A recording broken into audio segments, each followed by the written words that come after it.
people just say stuff.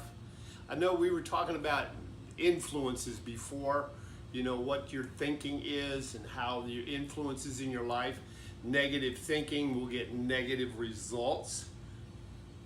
Well, we have to understand, we have to change our thinking, we have to change our minds. How do we do that? Through the Word of God. Let me tell you, you have those people that just seem like they blurt out stuff. Whatever comes out, they don't think before they speak. Let me tell you, in Proverbs chapter 29, verse 11, it says, "A fool utters his mind, but a wise man keeps it until afterwards." In other words, be quiet. Wait. Don't just blurt out the first thing that you say. That's foolishness. Wait.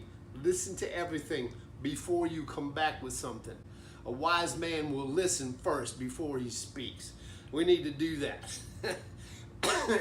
I'm sure you're thinking of some examples right now of people that do that. In Isaiah chapter 26, verse 3, it says, "Thou wilt keep him in perfect peace whose mind is stayed on you because he trusts in you." Talking to God.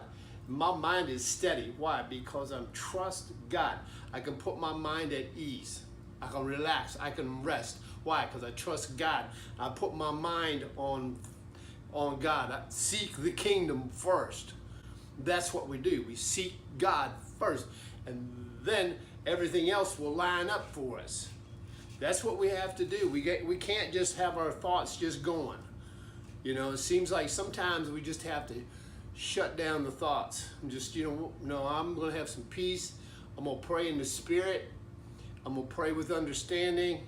I'm going to get that wisdom that I need from God. And then I'm going to be able to hear His voice. And another place I want to go to is 1 Corinthians 2:16. It says, "For who hath known the mind of the Lord, that he may instruct him? But we have the mind of Christ." So who knows God's thoughts? That we can talk to God in a certain way. Who knows how God thinks? I'm telling you, we have the mind of Christ. We can do that. We can speak to God. We can hear His voice. We can have God's understanding in every situation. It's available to us. Do we always get it? No. Sometimes we miss it. But that's because of our carnal nature. But when we put on the mind of Christ, as it says in Ephesians, put on the mind of Christ, grab hold of understanding. Now I can hear from God.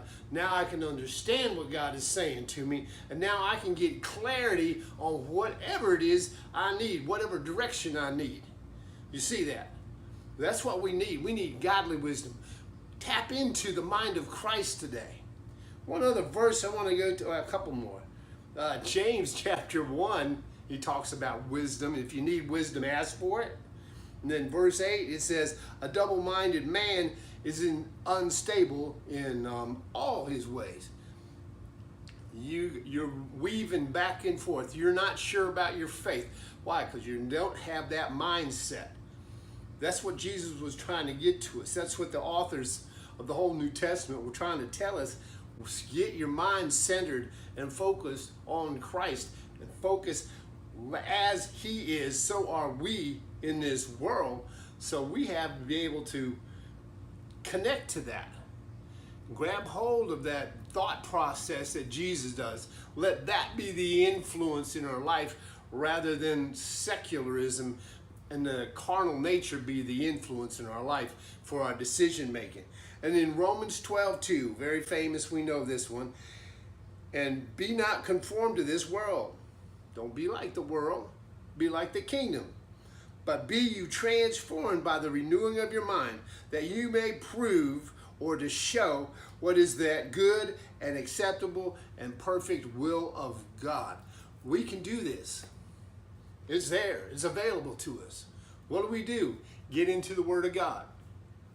Listen to some good teaching every day. Get the Word in you every day. Let the Word of God be the influence every day. Listen to the voice of the Lord. Pray in the Spirit. Build up your most holy faith.